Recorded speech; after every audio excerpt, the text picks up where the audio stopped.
different items, maybe even 1,000 different items, and you've sold a handful of each of them because you've come across good sales or closeouts or liquidations, whatever. We can go into Amazon and give you something right now. As soon as you're done listening to this podcast, some data that's going to blow your socks off. Let's talk them through how to get into that detail report and talk about what the sessions means. Billy, you can take that one? Oh, yeah, for sure. And honestly, I love that you're bringing this up. We actually didn't even talk about this before the call, which is so cool. I love doing this process because there's no way that I could keep on top of all the different things that we're looking at and the data that Amazon provides. So this report that we're going to talk about, over the next couple of minutes is highly, highly influential in our business. And it's a foundation of what I talk to my coaching clients about. And so all you have to do is when you're on your Seller Central page, you go into the drop down of reports, you go into business reports, and then on the gray left-hand side, it's detail page sales and traffic by child item. And it's going to pop up this awesome data report of all the different products that are in your inventory. And it can seem overwhelming, but from what we have learned through this process and what really provides the meat of the information that you want to be looking at, it really boils down to what are your sessions and what is your session percentage, which calculates how many units you've ordered over a period of time. And depending on where you're at in your business, and how much product you're moving, you can look at this data report, whether it's over a month, over a week, and you can even go back and it lets you look at the most recent 2 or 2.5 years. So we could go back into February of 2015 if we want, and we can go through and sort by all these different tabs to look at this, really influential data that... And let me just clarify something too, Billy, before you go in, and we're going to talk about the detail that Amazon gives you. But this is a report that if you're selling on Amazon, now I think you have to be a pro seller. You have to be paying the $30-something a month to see the reports. If you're not doing that yet, do it. If you're selling more than a few items a week, you have to do this. But all the pro sellers, you don't have to be running any sponsored ads. You don't have to be doing anything. This is just one of the reports that Amazon has got sitting there for you anytime you want to go in. And most people have never even looked at it.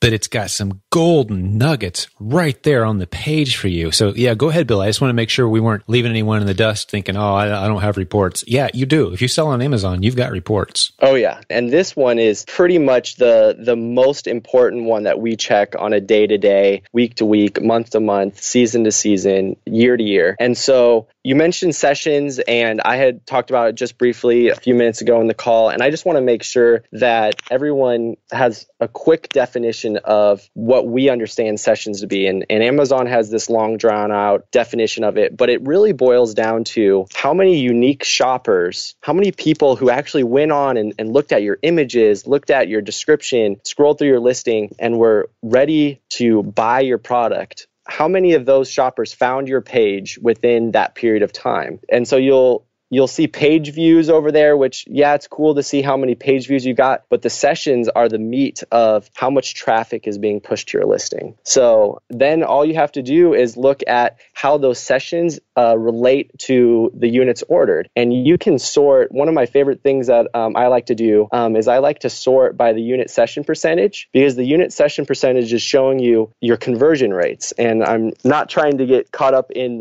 you have to know the language of selling on Amazon, but if you understand the unit session percentage and the conversion rate, and you realize that you're seeing some strong numbers, and when I'm talking about strong, over 10% conversion, 20% conversion, 30% conversion, you say, wow, I think I might have stumbled upon some products that are extremely qualified to do further research on, just because I looked at how many sessions are being brought in and how those sessions related to converting sales. And you look at this daunting spreadsheet, and realistically, we do this for our full-time job, and we tend to mostly just look at those two columns, your sessions and how they relate to your units ordered and your unit session percentage. Yeah, this single report, man. Yeah, I love it. This one report. If I just had to pull back the curtain on anyone's business and I had 30 seconds to uncover and unpack some opportunities that they probably aren't aware of, I'd tell them to do what we just described. Pull up this report, the detailed report. Oh, yeah. I think there's a couple different detailed reports there, if I recall, going off the top of my head, but you want the one that has the parent and the child and everything. You want the one with all the detail, the one with the big ugly name that You've probably got in front of you. I don't, Billy, but it's right there towards the top. You go in there, you sort it, and you talked about sorting it by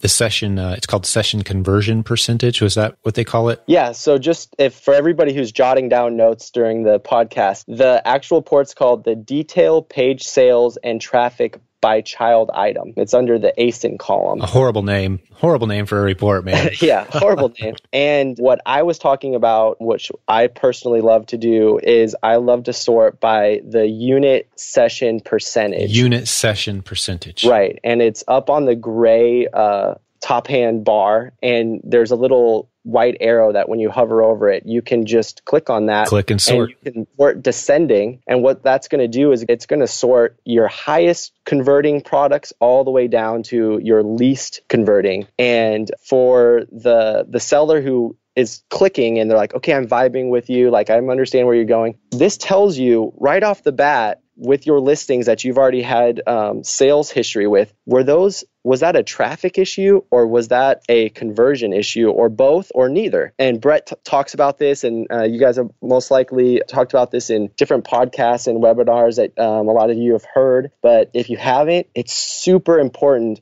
to be conscious and aware of how your listings are doing, both traffic-wise and conversion-wise. And at the end of the day, this is like a one-stop shop for your... It shows you both. Yeah, your data. The traditional conversion rate, let's just say you're selling widgets on your own web page. The traditional conversion rate, if you've got anything even close to competent, is around 1%. Okay. And so what Amazon's telling you here in this unit session percentage report is if you get, like Billy said, if you see a 10% number or a 20% number, meaning 10 or 20% of the people who are exposed in a session to your product and your buy button, 10 or 20% of them are buying. And let's say you've only sold 5 in the past 8 months because, you just didn't source them, whatever. But you're saying, whoa, okay, there is something going on here. A lot of people want this. When they see it, they want it. And if you get a product that's got a lot of eyeballs and a high conversion, you need to go all in on that and start digging your way into that mine, that gold mine. Right. Here's something that's even easier, Billy. I'll just throw that out there. And this is something I have my team do from time to time. Just go in, grab that report, and grab a big long time window, as big as it'll let you grab. So we're searching way back, and just sort by number of sessions. Right? And just look, what's on top? It blows me away sometimes, the stuff that winds up on top. And we've stumbled into some incredible niche markets going, wow, that many people were looking for that kind of product. We only bought a few of them. We didn't think it was a big deal. Yeah, we made a little money, but whoa, look at how many people are looking for that type of product. That's what the sessions tells you. Yep. And that you can uncover incredible niche markets that way as well. Oh yeah, both should go hand in hand. If you're looking at the sessions, you're also looking at the unit session percentage. They're definitely married together, and it's so cool when you actually just tap into that and you go, wow, I totally didn't even know that there was such a supply or such a demand for that, and how can we supply that demand? How can we solve that issue or fill that need for that particular listing or that particular product? So awesome stuff. Well, I think we've given some really good content on today's show, man. It's awesome having you here, Billy. And I think I could kind of sum up, and I'll let you take a shot at. Maybe I'll let you do it first, or I can. You tell me. But sum up, like, what makes the PPI approach different? Just in summary, like if you were on an elevator with somebody, like, all right, you guys do this PPI keyword stuff, and everyone else does something a little different. Sum it up for me real good for the listener one last time, and I'll take a shot at it too. And just 'cause I want to really drill it in that we look at Amazon a completely different way than the rest of the world does. Oh yeah. At the end of the day, we are customer focused. We are relationship focused. We are trying to get into the mindset of the customer and not project what we think that they want, but allow them at a cost-effective rate to tell us what they want, just so that we can go and bring that product to market, whether we have a product available through all the different sourcing opportunities that we've talked about in the different podcasts. But yeah, at the end of the day, let the customer tell you what you want and prove it out with objective data that you can,